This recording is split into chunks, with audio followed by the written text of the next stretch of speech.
One day closer to more football on Saturday. In the meantime, I'm Will Selba. Glad you're with us here on Good Morning Football. J.J. Watt's return from a torn pec injury at one point seemed like an improbability. Very few expected him to be back on the field this season, let alone a wild card game. But lo and behold, there he was. And there's a time frame to follow to heal, but Watt was on his own time frame, and he moved it up. His presence injecting the team with an emotional charge that the Texans eventually rode in a comeback win over the Bills. Watt gave us an update on his health status. It feels good. I mean, obviously, after not playing football for 2 months and then playing 50-plus plays, you're going to be sore, you're going to be a little beat up. So it was a quick reminder of how difficult the game of football is when I woke up on Sunday morning. But that extra day was nice, and to be able to rest and recover and get back to work now with the guys and ready to go. Great having him on the field. Would love to have this man on the field as well. Ravens running back Mark Ingram, though, missing Tuesdays and Wednesdays practices with a calf injury. He had what was characterized as a setback last week. Ingram initially suffered the injury against the Browns on December 22nd. Offensive coordinator Greg Roman calling Ingram day-to-day. As we all know, Lamar Jackson turning out to be the steal of the 2018 NFL Draft, taken with the final pick of the first round, the fifth QB off the board. But comedian Larry David says he tried to tell Jets GM Mike Maccagnan to take Jackson with the number 3 overall pick. He told the Yes Network he called Maccagnan before the draft and recommended they draft Big Truss. David said Maccagnan laughed at him and gave him a condescending response.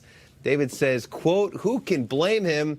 Nobody thought Jackson was going to be this good."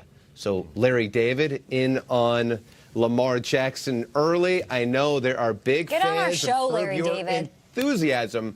What did you guys think of this story when it came out?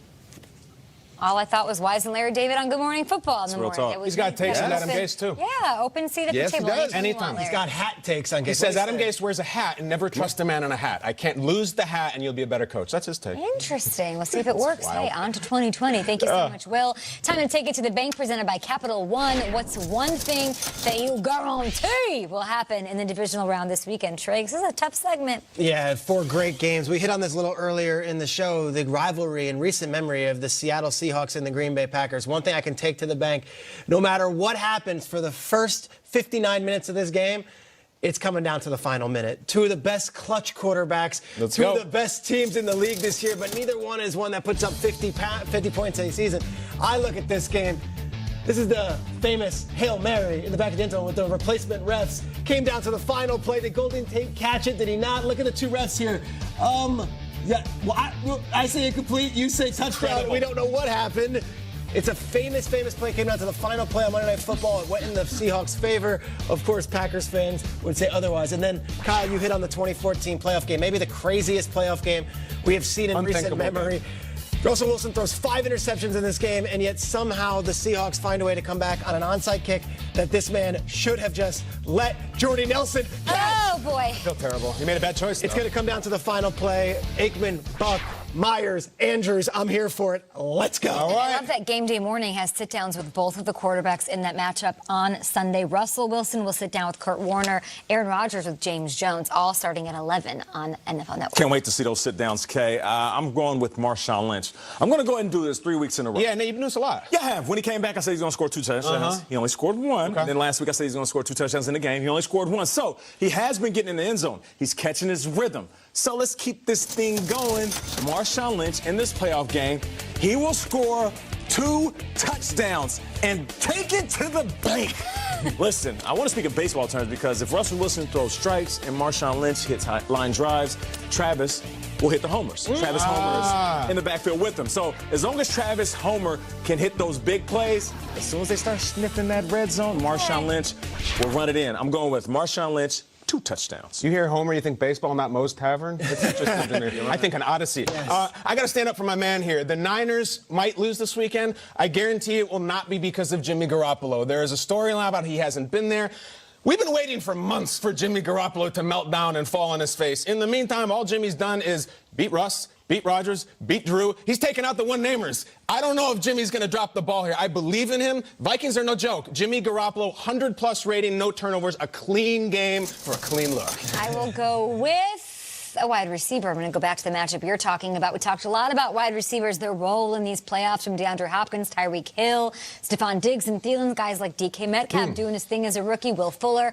You know who we don't talk about? Devontae Adams. Oh. Yes, he had a down year. He missed 4 games with turf toe, which doesn't go away, and he's now playing through it. He didn't score a touchdown until week 12, but slowly and surely he's rounded into form and at the perfect time. I don't think the bye week helped anybody more than it's going to help Devontae Adams. Over the last 3 weeks of the regular season, Rodgers targeted him 42 times. He got 27 balls for over 300 yards and 2 touchdowns. He looks like himself again, and we are not talking about it. And this is bad news for a Seahawks pass defense that is 27th ranked in the National Football League. One that, by the way, last season, regular season, I believe week 11, he lit up for 10 catches for 166 yards. So Devontae Adams, let's not forget who he is and what he means to that team and what it'll mean to this matchup. Is there a better wide receiver in the playoffs right now than Devontae Adams? I know some good ones. One of them's coming on the show today. Adam Thielen. Hey! I love Thielen. I think he's way better.